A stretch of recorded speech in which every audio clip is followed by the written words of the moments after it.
د افغانستان او د پاکستان کړکېچ او جنجال ډیر سخت شوی ده. تېره ورځ پاکستان په افغانستان تور پورې کړ او نن بیا افغانستان په پاکستان تور پورې کړی ده. د سفارتونو د بندیدو موضوع ډیره جدي شوې ده. درنو لیدونکو السلام علیکم. تفصیلی راپور. افغانستان د بهرنیو چارو وزارت په اسلام آباد کې د پاکستان د استخباراتو ISI لخوا د افغان سفیر پر احضارولو او له هغه سره په ناوړه چلند سخت اعتراض کړی او د پاکستان د استخباراتي ادارې د عمل له ډیپلوماټیکو اصولو سره په ټکر کې بللی دی.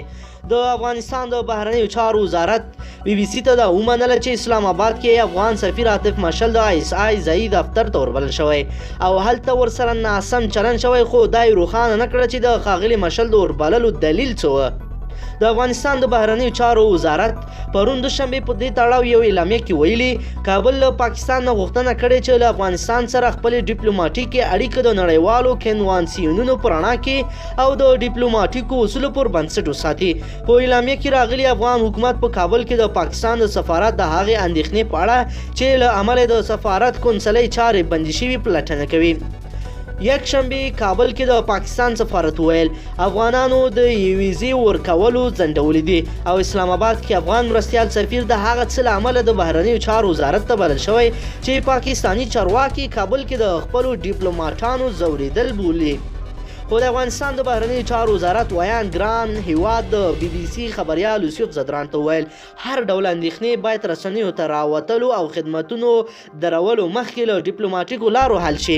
د هغه په خبر افغان حکومت دا وخت د پاکستان د بهرنیو چارو وزارت او په کابل کې د هیواد سفارت لخوا د خپاره شویو بیانونو او اندېښنو د څېړنې په حال کې دی او هڅه کوي چې ستونزه ژر حل کړي.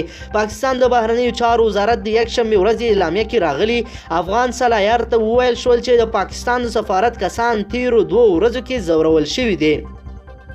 په سړک کې خنډ ورته جوړ شوی دی او د سفارت ګاډي له سفارت سره نږدې د موټر سایکلونو لخوا زیانمن شوي دي. د پاکستان د بهرنیو چارو وزارت وايي د ویانا د 1961 کنوانسیون له مخې د پاکستانی سفارت کارو د تګ راتګ او ازادۍ خوندي کول او د امنیت د افغان حکومت دنده ده. دوی له کابل غوښتي دي چې په دې تړاو پلټنې وکړي او پایلې له پاکستانی حکومت سره شریکې کړي او هم ډاډ ورکړي چې بیا داسې پیښه نه کیږي. پاکستان سفارت تیر زمري میاشت افغانانو ته د ویزې ورکول محدوده کړه او وی ویل یوازې بوډاګانو، ناروغانو، ښځو او سوداګرو ته به ویزې ورکوي. هغه مهال دغه سفارت له افغان حکومت وغوښتل چې له کنسلګرۍ بهر د شوکو پر ضد ګام پورته کړي. د ډیرو ویزو اخیستونکو په دلیل افغان وګړو ته د پاکستان ویزه اخیستل تل سرخوږی لري. څه مهال مخکې د افغانستان کورنیو چارو وزارت هغه پولیس ونیوه چې سفارت مخکې څو ویزه غوښتونکي وهلي وو، خو د ځلونو ویل شوي چې پولیس له داسې کسانو سره اړیکه لري چې د پیسو بدل کې ویزې ترلاسو ته لار جوړوي.